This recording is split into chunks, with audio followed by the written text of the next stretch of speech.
bismillahi rahmaani rahim mbokk yi asalaamualeykum wa rahmatullahi wa barakaatu. Gannaaw buñ leen nuyoo siyaar leen noo ngi nuyu waa DMV gépp jullit yi ak chrétien yi bàyyiwunu kenn, waaye nag di adressé sunuy kàddu ci waa fondation Xaadimu Rasul ñi nga xam ne ñoom lañ seqal liggéey bi ci wàccaayu bis bi nga xam ne moom lañ dëgmal muy Cheikh Ahmadou Bamba Day bi ñu baaxoo amal July 26 ci at mu nekk. Gannaaw bi ñu ci amee ndigalal Cheikh Modou Mortada mi nga xam ne moo àndoon ak noonu liggéey bi joxoon na ndigal ñu di ci sant yàlla di ko dundal ci at mu nekk. Tey jii ñu koy amal ci njiital Serigne Mamor Mbackeem Cheikh Modou Mortada moom it gannaaw ba mu ci amee ndigalal waajuram Serigne Saliou Mbacke di ko ànd ak noonu ba nëga ni kon noo ngi koy séentu moo gan ñim nar a àndal ñu teeru leen teral leen ànd koog waa dëkk beeg jullit yi yépp ak chrétiens yi bàyyiwunu kenn, ndax Sëriñ Tuubaa lépp la jaboote.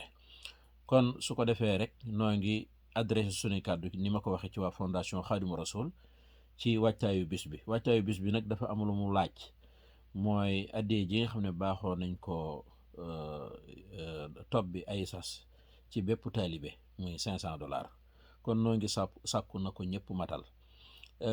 Teyit ku yàlla dogal manoo ko itam am na loo man, ndax yàlla xañul kenn lépp. waaw, kenn ku ne am na loo man, munoo tële sas wi tële lu ko gën a néew, ndax li Sëriñ Saalihu Mbàkke daan wax rek moo ci nekk. ittaqullaha xaqa tuqaatihi ak ittaqullaha mastataatum. xaqa tuqaatihi mooy ragal leen yàlla na mu yelloonu ragale ko ni, ku ko tële nee na nga ragal yàlla na nga ko mane. kenn ku ne nag am na noo ko mane.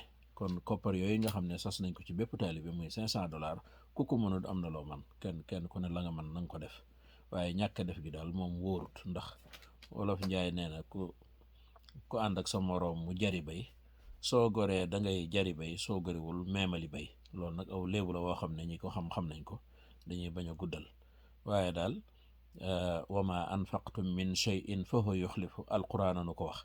amul lenn lu ngeen di dépenser ci lu baax te du ne yàlla daf leen ko wattalal lu ko gën.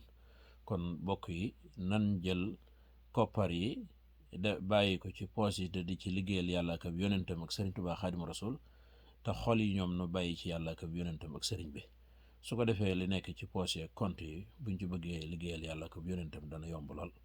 noo ngi soññ suñ bopp di soññ ñëpp ci góorgóorlu ci matal ko. wasalaamu aleykum wa rahmatullahi wa barakaatu.